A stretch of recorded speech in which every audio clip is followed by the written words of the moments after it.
मध्य प्रदेश की पहाड़ियों पर एक किला है, रायसेन। लेकिन ये सिर्फ पत्थर की दीवारें नहीं है। नहीं, ये तो एक पहेली है।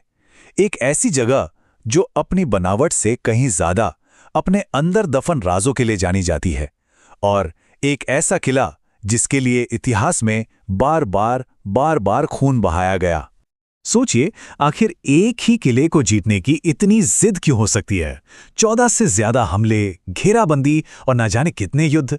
आखिर ऐसा क्या था इन दीवारों के पीछे जिसे पाने के लिए बड़े बड़े साम्राज्य, मतलब किसी भी हद तक जाने को तैयार थे? इसका जवाब ना एक बहुत पुरानी किंवदंती में छुपा है। ये कहानी है पारस पत्थर की। जी हां, वही जादुई पत्थर जो कहते हैं किसी भी मामूली धातु को सोने में बदल सकता है। अब ये सिर्फ दौलत का खजाना नहीं था, ये तो असीमित शक्ति का एक वादा था। और यही वादा रायसेन के लिए एक वरदान भी बना और एक अभिशाप भी। तो चलिए, सबसे पहले इस किले की आत्मा में बसी उस कहानी को ही समझते हैं। वो कहानी जिसने रायसेन की किस्मत लिख दी थी और जो कहते हैं आज भी वहां की हवाओं में गूंजती है। अब ये पारस पत्थर, जिसे दुनिया अक्सर फिलोसोफर्स स्टोन के नाम से जानती है, ये कोई आम पत्थर नहीं था। अरे, ये तो वो ताकत थी जो किसी भी राजा को रातों रात दुनिया का सबसे अमीर, सबसे शक्तिशाली शासक बना सकती थी। और लोगों का मानना था कि ये ताकत रायसेन के राजा के पास थी। तो हुआ यूं, कहते हैं कि जब एक राजा युद्ध में हारने के कगार पर थे, तो उन्होंने सोचा कि दुश्मन के हाथों में ये अनमोल पत्थर पड़ने से तो बेहतर है कि इसे हमेशा के लिए छिपा दिया जाए। तो बस एक आखिरी हताश कोशिश में उन्होंने उस पारस पत्थर को किले के ही एक गहरे तालाब में फेंक दिया। और तब से वो पत्थर उन्हीं गहराइयों में कहीं खोया हुआ है, एक ऐसा राज जो आज भी कई लोगों को अपनी ओर खींचता है। लेकिन चलिए एक पल के लिए इस कहानी को भूल जाते हैं, क्योंकि अगर ये कहानी ना भी हो तो भी रायसेन का किला अपने आप में एक बहुत बड़ा खजाना था। पता है क्यों? इसकी बनावट ही इसकी सबसे बड़ी ताकत थी, जिसने इसे हमलावरों के लिए एक बुरे सपने जैसा बना दिया था। जरा इसके आकार का अंदाजा लगाइए, 800 एकड़।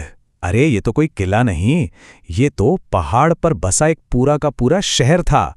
और जाहिर है, इतने बड़े इलाके पर कब्जा करने का मतलब था पूरे के पूरे मध्य भारत पर अपना दबदबा कायम करना। और इसे जीतना, उफ, लगभग नामुमकिन था। सोचिए, 1500 फीट ऊंची पहाड़ी, उसके ऊपर पत्थर की मोटी मोटी दीवारें, फिर एक दो नहीं, पूरे 9 दरवाजे और 13 बुर्ज।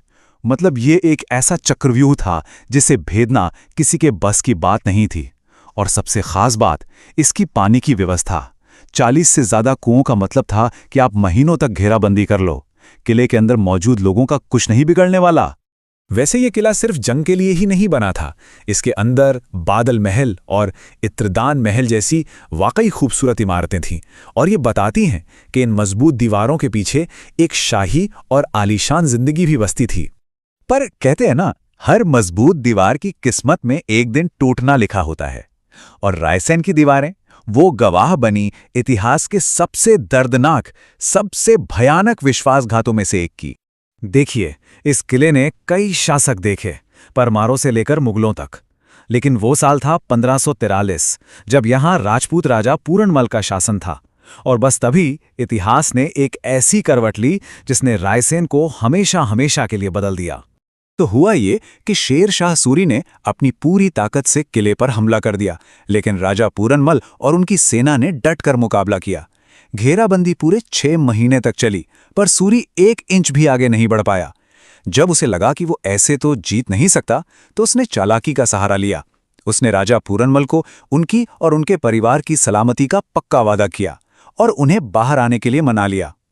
लेकिन वो वादा एक धोखा था।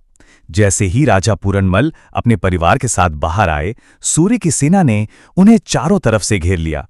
जब पूरनमल को यह समझ आया कि उनके साथ कितना बड़ा विश्वासघात हुआ है, तो दुश्मनों के हाथों अपनी पत्नी रानी रत्नावली का अपमान होने से बचाने के लिए उन्होंने खुद उनकी जान ले ली। ये हार जीत से कहीं ज्यादा भरोसे के कत्ल की एक दर्दनाक कहानी है। लेकिन जानते हैं, खून और धोखे की इसी जमीन पर एक और कहानी भी पनप रही थी। एक ऐसी कहानी जो नफरत से नहीं, बल्कि भरोसे और सद्भाव से बनी थी। और इसका सबसे बड़ा सबूत किले के अंदर ही मिलता है। जहां एक तरफ एक प्राचीन शिव मंदिर है तो वहीं दूसरी ओर सूफी संत हजरत पीर फतेहुल्लाह शाह बाबा की दरगाह भी है। कमाल की बात यह है कि मंदिर साल में बस एक दिन महाशिवरात्रि पर खुलता है, तो वहीं दरगाह के दरवाजे हर मजहब के लोगों के लिए हमेशा खुले रहते हैं। ये कितनी कमाल की बात है ना कि जहां एक तरफ राजा और सुल्तान सत्ता के लिए एक दूसरे का खून बहा रहे थे, वहीं आम लोग इन्हीं दीवारों के अंदर अपनी अपनी आस्थाओं को बड़े सुकून से, शांति से निभा रहे थे। शायद यही सद्भाव ही रायसेन का असली खजाना है।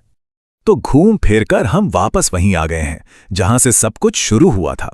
इस किले की किंवदंतियां, इसकी बनावट, इसका खूनी इतिहास और इसकी शांत विरासत, ये सब आकर एक ही सवाल पर रुक जाते हैं। तो सवाल वही है, क्या पारस पत्थर सच में मौजूद है या ये सिर्फ एक कहानी थी, एक बहाना जिसे शासकों ने इस मजबूत किले पर हमला करने के लिए इस्तेमाल किया?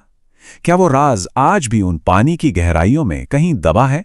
रायसेन का किला हमें यही सब सोचने पर मजबूर करता है कि जब इतिहास एक किंवदंती बन जाता है तो ये पत्थर आखिर हमें क्या कहानियां सुनाते हैं। शायद असली सवाल ये है ही नहीं कि पत्थर सोने में बदलता है या नहीं।